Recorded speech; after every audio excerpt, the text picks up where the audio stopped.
Olá, eu sou o Davi E eu sou Alexandre.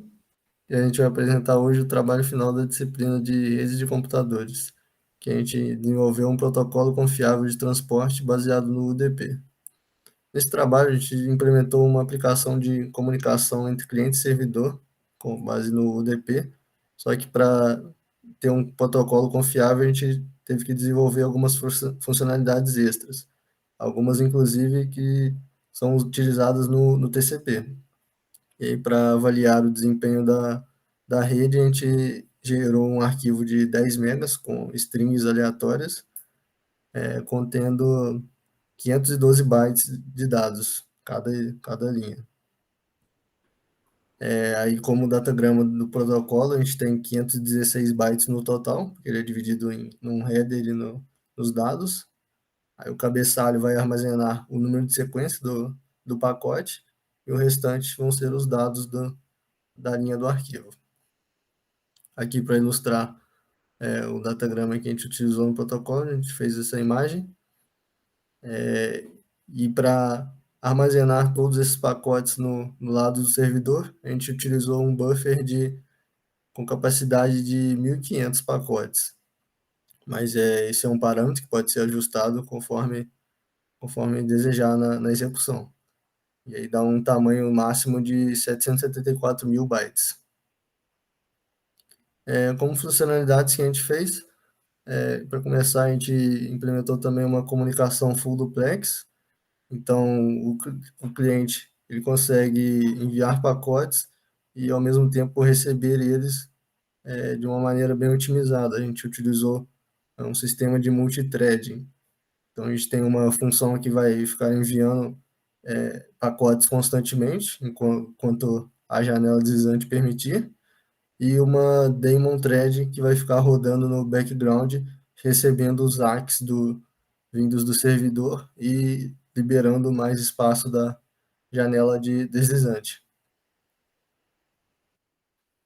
E aí, falando um pouco mais sobre essa janela deslizante, a gente utilizou o algoritmo do Go Back N. Então, sempre que o cliente vai enviar dados, o servidor vai enviar de volta um ACK, e a janela deslizante vai se movendo e liberando espaço para enviar mais dados. Porém, caso haja perda, o, o servidor vai ignorar os novos pacotes recebidos de forma a só enviar duplicatas de ACK até que o pacote perdido seja reenviado. O cliente, quando perceber que houve um timeout, ele vai reenviar os N pacotes anteriores novamente. E aí sim, o servidor vai enviar os novos ACKs e andar com a janela deslizante. Para chegar nesse tempo de timeout, a gente utilizou como base um RTT médio, que a gente calculou no envio desses pacotes do arquivo de 10 megas, sem perdas aleatórias envolvidas no envio. E aí a gente chegou a usar o tempo de timeout como 0,52 segundo. Os valores do número de sequência dos pacotes variam de 10 a 29 e são incrementados de 1 a 1 a cada envio. E como a janela deslizante tem tamanho 10, isso acaba evitando problemas de sincronização entre o cliente e o servidor. Por exemplo, quando há alguma perda no pacote do início e o cliente envia novos pacotes, pode ser que o servidor acabe confundindo com o pacote antigo perdido, caso não use esse tamanho da janela como sendo metade do tamanho do número de sequência. Como o número de sequência nosso varia em 20 e a janela tem tamanho 10. Aqui também, para ilustrar um pouco, a gente fez essa imagem baseada na imagem dos slides, mais adaptada para a nossa implementação. Os pacotes variam de 10 a 29, depois recomeçam. Em verde tem os pacotes que já foram enviados, já foram recebidos ACKs. Em amarelo são pacotes que foram enviados, mas não recebidos ACK. Em azul são pacotes que são usáveis, mas não enviados ainda. Então, assim que receber o ACK, essa janela vai andar e só pode enviar novos pacotes até upper bound aqui, que é a limitação do tamanho de janela 10. Bom, e para o controle de fluxo, cada ACK enviado pelo servidor para o cliente, ele contém um parâmetro que basicamente é um booleano que informa se o buffer no lado do servidor, se ele está quase cheio. Esse parâmetro ele passa a ser verdadeiro quando o buffer ele está com uma capacidade de acima de 90%. E aí, quando o cliente ele recebe esses ACKs e vê que esse parâmetro é verdadeiro, ele consegue saber que o buffer no lado do servidor está quase cheio. E nesse caso, nós adicionamos um sleep no código de 1 segundo no lado do cliente, fazendo com que ele pare o envio temporariamente dos pacotes, fazendo assim com que o fluxo seja diminuído. Agora, para o controle de congestionamento, uma primeira opção que a gente implementou foi analisar os últimos 500 pacotes que foram enviados pelo cliente. E desses últimos 500 pacotes, se houve mais de 20 timeouts, aí nós também acionamos um sleep de 1 segundo para parar temporariamente o envio de pacotes. E uma segunda opção para o controle de congestionamento, que também nós implementamos, foi uma política de descartes. No caso, uma política de descartes inspirada na política de descartes RED, que ela faz com que haja descartes antecipados antes do buffer encher completamente. Nesse caso, essa política de descartes ela passa a ser ativada quando o buffer está com uma capacidade acima de 90%. E aí, para cada pacote enviado pelo cliente, há uma chance que varia de 60 a 66,7% de esse pacote, no caso, houver um descarte ou não lá no buffer. E aí, tipo, se o buffer ele tiver com uma capacidade entre 90% e 95% e foi acionada essa chance dos pacotes serem descartados, 125 pacotes serão descartados, no caso. E se o buffer ele estiver com uma capacidade entre 95% e 100%, nesse caso, 250 pacotes serão descartados.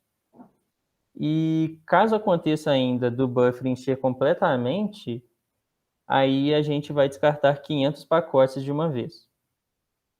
E para esse descarte dos pacotes, nós utilizamos uma política de escalonamento baseada no FIFO, que é o First In, First Out, que basicamente faz com que os pacotes mais antigos eles sejam descartados. Pode passar aí. Aí nós temos uma imagem ilustrativa mostrando a capacidade do buffer e o preenchimento dele com os pacotes. Na primeira linha, nós temos que o espaço no buffer ocupado ainda está abaixo dos 90%, então não há a chance de descarte dos pacotes. Agora, quando a capacidade do buffer fica acima de 90%, aí a chance dos pacotes serem descartados já é acionada. E para este trabalho, nós também resolvemos implementar o Fast Retransmit, que ele faz com que haja um envio imediato de pacotes, caso o cliente ele receba 3 ACKs duplicados.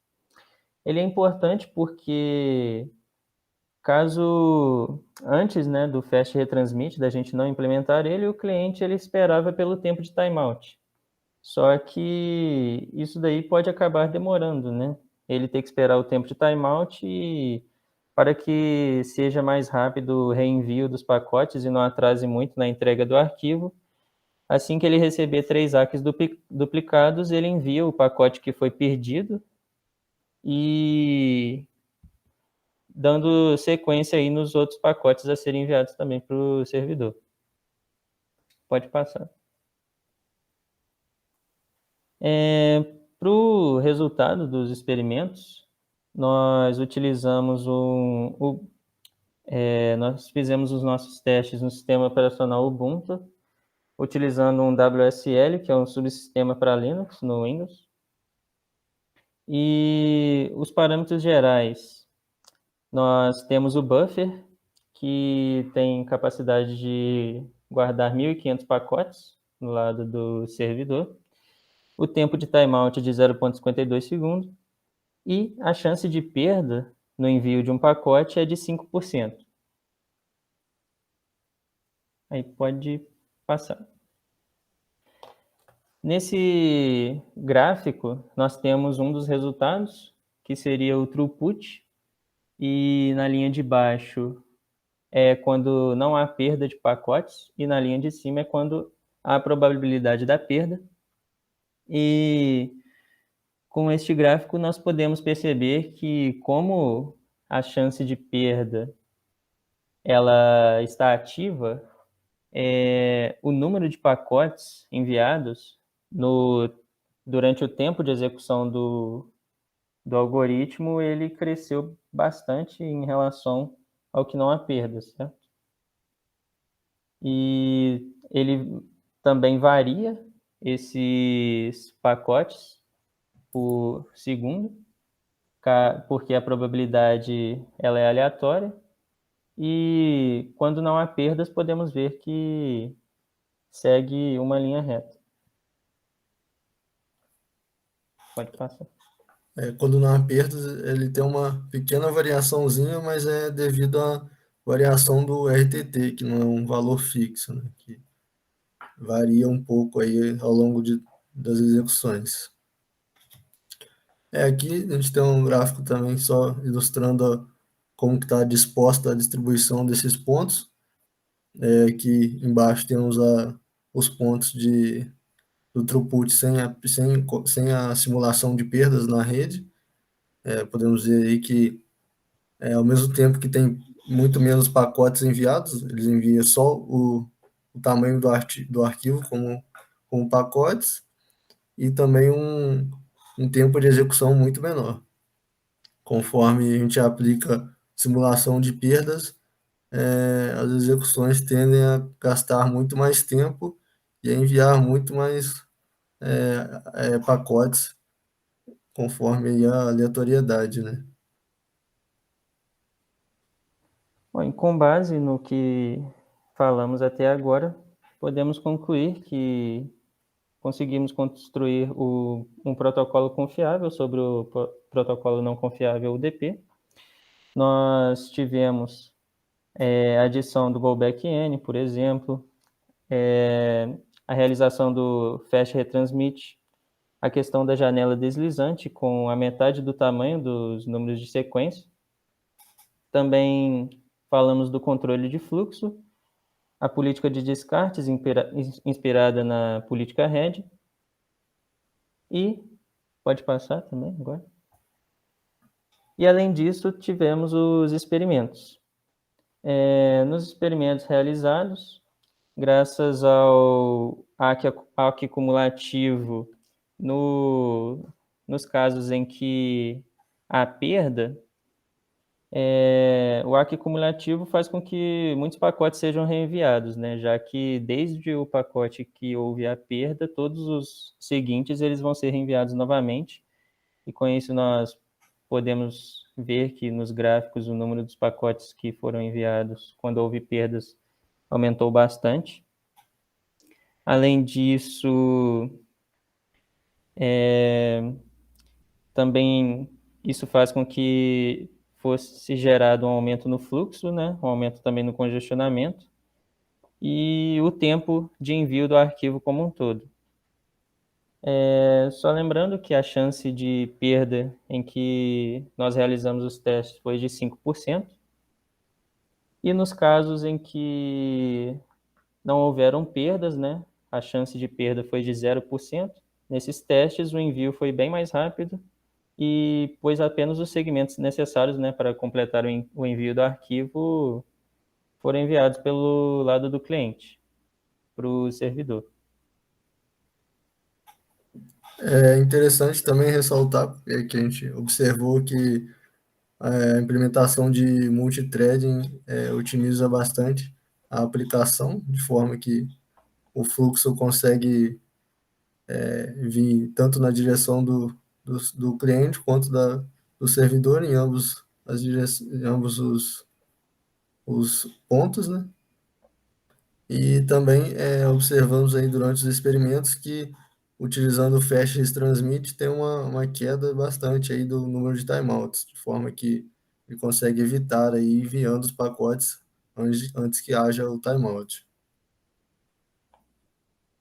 Como referência, a gente utilizou só os slides das aulas mesmo e fizemos algumas imagens baseadas no que a gente viu por lá e adaptando para a nossa implementação.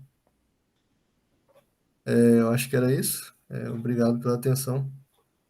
Obrigado.